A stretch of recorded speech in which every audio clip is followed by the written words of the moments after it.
If you're new here, I'm the Classic Farmer, and today I'm going to show you how we harvest this corn like it's 1970.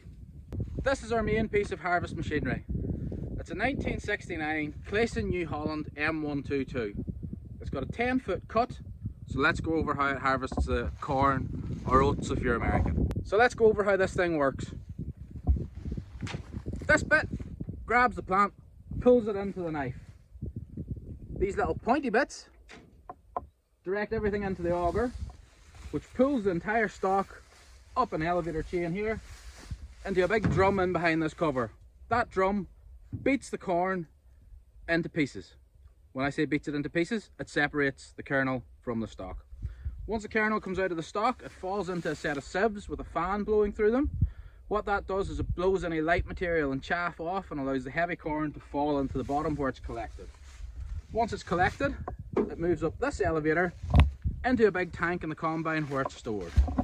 The straw falls out the back here into rows like this, and we deal with those later. They're useful too, so we don't dump them.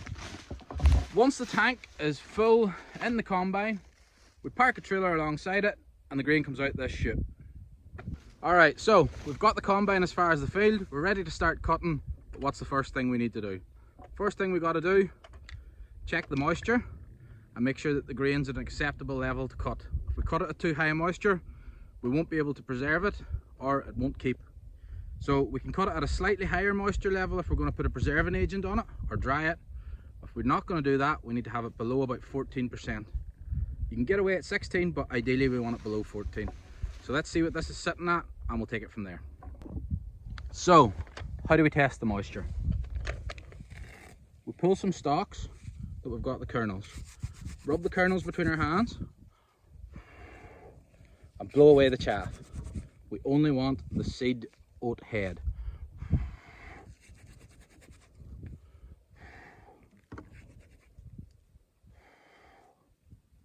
Need a little bit more.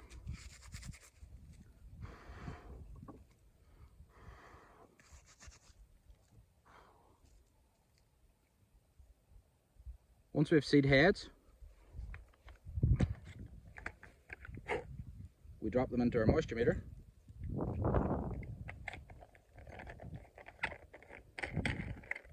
Screw it down. This presses the grains to push any moisture out.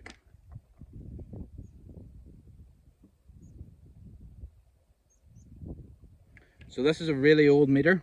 Modern ones are much more fancy, but we're harvesting in 1970 and this is what we've got.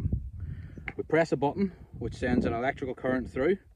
By turning this dial, the meter decides based on how much current is flowing what the moisture level is. So that tells us that we've got battery. When the second light lights up, that tells us the moisture level of the corn. So we can see this corn is sitting just about 16%.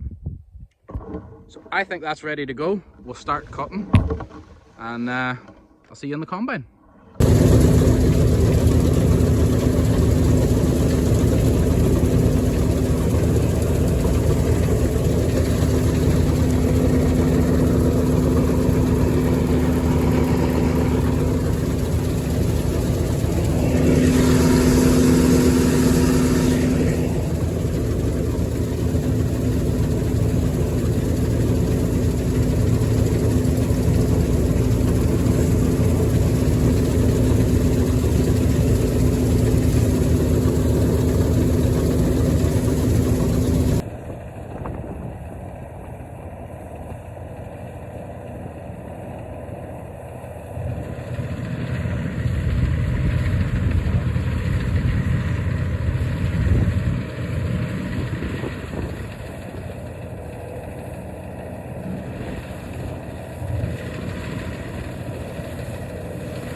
Here's what happens when the tank in the combine gets filled up with grain. We unload the grain into trailers where it's moved back to the house for further processing into small bags and crushing for animal feed. So once we've everything harvested, it gets bagged. And this is our bagging setup. We put everything into old meal bags. We fill these bags up to about 500 kilos or half a ton of grain in each bag.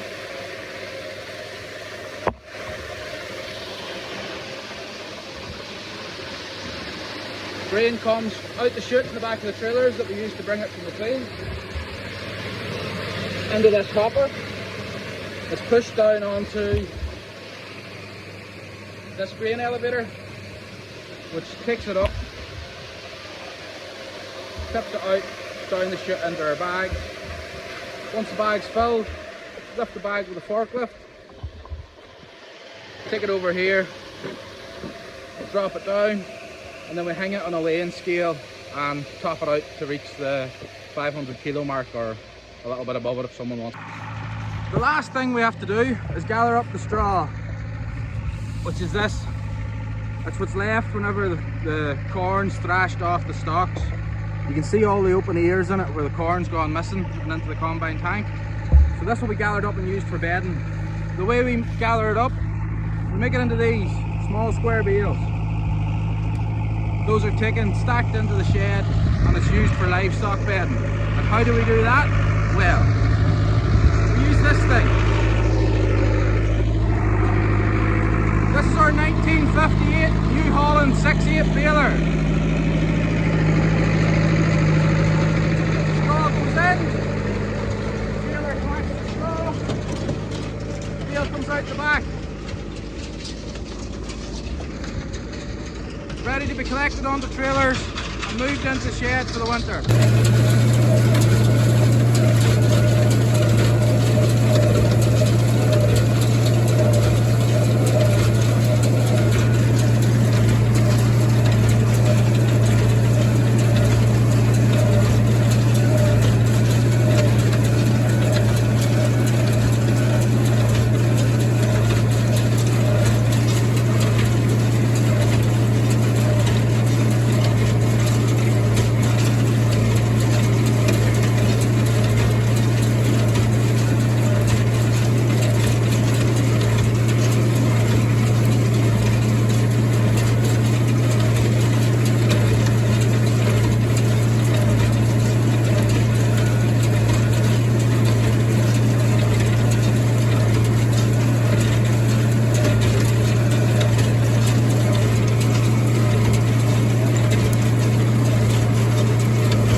Well, if you liked the video, don't forget to like the video. And if you enjoyed the content, give us a subscribe. You never know what we'll be up to next.